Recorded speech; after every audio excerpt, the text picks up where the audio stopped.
उनको ये भी डर था कि मुसलमानों को ये डर पैदा हो गया था, जो 14% आबादी है जिनकी, वोकालिंगा 15% है, लिंगायत 16% है, तो मुसलमानों को डर हो गया था कि अगर हम जेडीएस को वोट देते हैं तो ये बाद में बीजेपी के साथ मिल जाएंगे, तो हमारा वोट बेकार हो जाएगा। तो ये भावना घर कर गई और उन्होंने जेडीएस को डेजर्ट किया।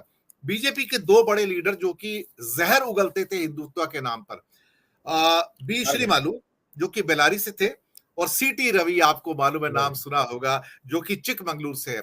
ये इन दोनों की बहुत बुरी तरह हार हुई है इस चुनाव के अंदर। जनता ने इन दो से जहरीले, क्या कह सकते हो, कि विधायकों को रिजेक्ट कर दिया कि तुम्हारा जहरीला अभियान हमें पसंद नहीं है। अब मैं एक कुछ और आंकड़ों पे आता हूं जो कि जातिगत आंकड़े हैं, और कांग्रेस ने जो अहिंदा की जो पैठ बनाई है उस पर। प्रोग्राम बहुत लंबा नहीं करेंगे, शॉर्ट में यहां ले लेंगे। मेरे पास करीब 7 कम्युनिटीज हैं। मैं इनमें से पहले 2 कम्युनिटी को लेता हूं, शेड्यूल ट्राइब और शेड्यूल कास्ट को। सर, शेड्यूल ट्राइब के 44% वोट कांग्रेस को मिले, और शेड्यूल कास्ट के अंदर 60% वोट सर कांग्रेस को मिले हैं। ये बड़ी विक्ट्री है सर उनकी। जी, इस पे कमेंट छोटा सर। ये एक तो मल्लिकार्जुन खड़गे साहब की उपस्थिति ने शेड्यूल कास्ट को बहुत अच्छे से प्रभावित किया, और मेरा अपना मानना, जो मेरी अपनी निजी राय है, कि सिद्धारमैया की जो लोक कल्याणकारी नीतियां थी 2013 से लेकर के 2018 के बीच में, उससे इस वर्ग के लोग कांग्रेस के साथ अपना जुड़ाव महसूस करते रहे हैं। तीसरी बात मेरा मानना यह है कि महंगाई और सरकार की आर्थिक नीतियां भाजपा की, इसने लोगों को बहुत निराश किया जी, और सबके सब पूरा जो आर्थिक रूप से कमजोर लोग हैं उन्होंने कांग्रेस को वोट किया है। बिल्कुल। 2 नेक्स्ट कास्ट पे आता हूं, कुरुबा जो कि 9% है कर्नाटका की, और सिद्धारमैया वहीं से आते हैं, उसी कास्ट से आते हैं।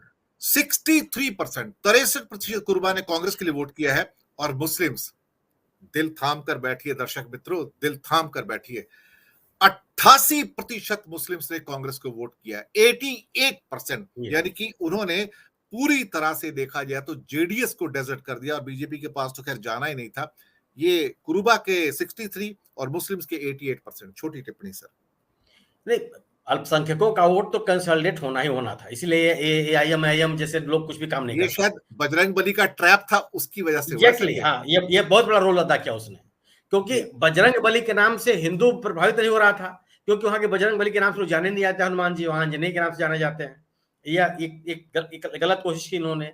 और दूसरी चीज, जिस तरीके से कांग्रेस ने उस टाइप इनको फंसाया, तो जो अल्पसंख्यक मतदाता था वो कंसोलिडेट हो गया कायदे से कांग्रेस के पक्ष में। कुरुबा का जो मतदाता है वो उसमें बड़ी जबरदस्त बैठे सिद्धारमैया साहब की। सिद्धारमैया कुरुबा के वर्ग के भले हैं, हालांकि मेरे जैसा व्यक्ति मानता हूं कि हर समुदाय के नेता हैं, और वो सर्वाधिक पसंदीदा मुख्यमंत्री के रूप में माने जाते हैं कर्नाटक में। उनके ऊपर कोई आर्थिक भ्रष्टाचार भी नहीं लगा। देखिए, कुरुबा, लिंगायत और वोकालिंगा, इन 3 समूहों को कर्नाटक में मैं ये मानता हूं कि ये सत्ता के भागीदार होना चाहते हैं। ये केवल वोट देकर चुप रहने वाले लोग नहीं है, ये पूरा का पूरा समुदाय ये चाहते हैं कि मेरा सत्ता में भागीदारी हो, और ये सिद्धारमैया के साथ अपने को जोड़ करके कुरुबा उनके साथ कायदे से गया, पहले भी जाता रहा है। जी। लास्ट की 3 जातियों पर आता हूं, वोकालिंगा और लिंगायत लास्ट में लूंगा। पहले ओबीसी को लेता हूं, जो बीजेपी का कोर वोट बैंक है, जिसके ऊपर वो डिपेंड करते हैं आजकल। Sir, 31% OBC votes with Congress sir. BJP को जो पहले इनके वोट करीब 70-80% होते थे, 45% पे आ गई बीजेपी सर यहाँ पे। तो कांग्रेस ने यहाँ पर सेंध लगाई है सर ओबीसी के अंदर से, बहुत बड़ी सेंध लगाई है।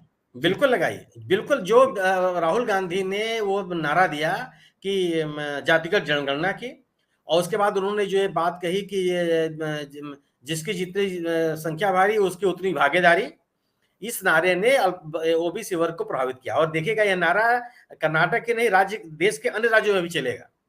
और सबसे बड़ी चीज, किसी नारे के आधार पर जो हिंदुत्व प्रभावित राज्य हैं उनमें ये ऐसे लगाएगी कांग्रेस कायदे से, क्योंकि उनको भी लग रहा है कि उनके हक मारे जा रहे हैं। जी। लास्ट की 2 जातियां, वोकालिंग और लिंगायत। लिंगायत वो जो कहा जाता था कि बीजेपी का 100% वोट बैंक है, और वोकालिंगा नॉर्मली जेडीएस का वोट बैंक माना जाता है। वोकालिंग में 24% सेंध मारी कांग्रेस ने सर, 24%, और लिंगायत में 20% से अधिक। लिंगायत का तो ये हो गया कि 85% बीजेपी था, घटकर 65% रह गया सर। इतना डाउनफॉल हुआ, यानी कि लिंगायत के 1/3 ने डेजर्ट कर दिया बीजेपी को सर। वो जब जगदीश शेट्टार और लक्ष्मण सावदी जैसे लोग इस्तीफा दे दिए, और यह बयान आया कि सिद्धारमैया येदियुरप्पा साहब की का अपमान हो रहा है, तभी लगने लगा था कि उसमें सेर लगा लिया है बीजेपी के खिलाफ कांग्रेस ने सेर लगा लिया है। और उसी आधार पर, क्योंकि वो एक अपने नेताओं के साथ तो कनेक्ट रखने वाली समुदाय है, और उनको ये भी लगने लगा था कि अगर हम बीजेपी के साथ जाते हैं तो कोई आवश्यक नहीं कि उनके समुदाय का व्यक्ति मुख्यमंत्री हो।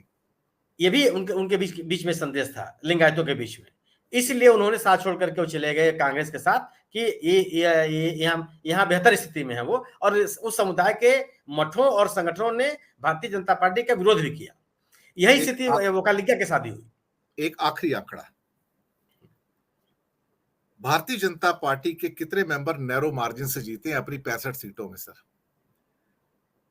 जो 300 से कम वोट से जीते हैं वो एक आदमी है बीजेपी का। मार्जिन 16 वोट से जिता दिए इन लोगों ने, 16 वोट से 3 बार काउंटिंग करा के, क्या गजब कर रहे हैं लोग। 300 से कम वोट में एक कैंडिडेट बीजेपी का जीता है। 300 से 1000 वोट के बीच में 2 कैंडिडेट जीते हैं। 1000 और 3000 के बीच में 7 कैंडिडेट बीजेपी के जीते हैं, और 3000 और 5000 के बीच में 6 जीते हैं। यानी कि 5000 से नीचे 16 व्यक्ति ऐसे हैं जो नैरो मार्जिन से जीते हैं बीजेपी के, वरना इनकी हालत तो और ज्यादा भी खस्ता हो सकती थी। ओवरऑल कोई एक लास्ट टिप्पणी आपकी सुनील शुक्ला जी, दर्शकों के लिए, या जो भी आप कर्नाटक के परिप्रेक्ष्य में या फिर आने वाले 2024 के लिए जो संकेत हो सकते हैं, आने वाले विधानसभा के जो चुनाव उसके लिए मोमेंटम हो सकता है, उस पर एक जन सरोकारों की अवहेलना करके आप अपने जन समर्थन को बरकरार नहीं रख सकते। आर्टिफिशियल तरीके से खड़े किए गए मुद्दे आपके जन समर्थन को बनाए नहीं रख सकते। जनहित के मुद्दों की अवहेलना करके अन्य किसी मुद्दे पर लोगों को आप अपने साथ जोड़े नहीं रख सकते। महंगाई, बेरोजगारी, शिक्षा का निजीकरण, महंगी होती स्वास्थ्य व्यवस्था, गिरती हुई अर्थव्यवस्था, किसानों के मुद्दे, ये ऐसे मुद्दे हैं जिन पर आंख बंद करके आप अपने आप को किसी अन्य मुद्दे पर लोगों को आप आकर्षित नहीं कर सकते। यह एक व्यापक जनाक्रोश था कर्नाटक के अंदर, जिससे लोग सड़क पर निकल करके सरकार के खिलाफ मतदान किया। सरकारों के खिलाफ लोग मतदान करते हैं, सरकारें हारती हैं, लेकिन इस तरह से ह्यूमिलिएटिंग डिफीट, ये मानना है कि लोगों ने अपना गुस्सा जाहिर कर दिया, और वो पिछले कई जो आपके 70 साल के दौरान लोग किस तरह से आपको बर्दाश्त कर रहे थे, वो सड़क पर नहीं निकल पा रहे थे, लेकिन जब उनको मौका मिला तो उन्होंने आपको बुरी तरह से खारिज किया और ये संदेश दिया कि जिस तरह की आपकी नीतियां और कार्यक्रम है वो चलने वाला नहीं है। एक चीज और थी, last question sir Sunil ji, ये है, मैं सॉरी आपको मैं इंटरप्ट कर रहा हूं, जो मोदी शाह का जो अहंकार है कि किसी को भी निकाल के फेंक सकते हैं दूध में से मक्खी की तरह, किसी भी बहाने पे, चाहे जगदीश शेट्टार हो, येडियुरप्पा का तो बहुत अपमान हुआ है, वसुंधरा का राजस्थान में अपमान होता है, नंद कुमार साय का छत्तीसगढ़ अपमान हुआ, दीपक जोशी का मध्य प्रदेश में अपमान हुआ, ये किसी को ऊपर आने देना ही नहीं चाहते। सुशील मोदी का उसको उठा के वहां से क्या कहते हैं कि बेदखल कर दिया बिहार से, ये इन्होंने किसी को छोड़ा ही नहीं है, और ये सोचते थे कि गुजरात मॉडल कि मैं विजय रूपाणी की तरह सबको उठा के किनारे लगा सकता हूँ, कोई आज्ञापालक क्लास की तरह कोई कुछ बच्चा बोलेगा नहीं। मुझे लगता है कि उनके लिए बड़ा शौक है सर ये। बिल्कुल है, बिल्कुल है। आप स्थानीय संगठन के साथ खिलवाड़ नहीं कर सकते, और आज स्थिति यही है कि छत्तीसगढ़ में आप चुनाव जीतने की स्थिति में नहीं है, चुनौती देने की स्थिति में नहीं है। आज यही हालत है कि मध्य प्रदेश में आपकी हालत खराब है कि आप, ये लग रहा है कि आप चुनाव हारेंगे वहां पर, ये इस तरह का एक राजनीतिक माहौल बन रहा है। किसी भी राज्य में स्थानीय नेताओं को और स्थानीय संगठन के अवहेलना करके राष्ट्रीय नेतृत्व के मुद्दे पर नेताओं के भरोसे आप राजनीति नहीं कर सकते।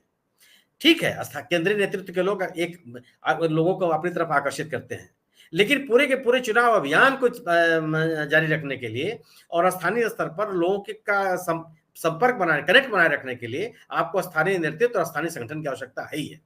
इसके अवहेलना करके आप रह नहीं सकते। साफ साफ संदेश है, और जो प्रयोग करने की कोशिश की भारतीय जनता पार्टी ने कर्नाटक में, वो बुरी तरह से फेल हुई है। जी बिल्कुल। दोस्तों, ये थी एक पेशकश।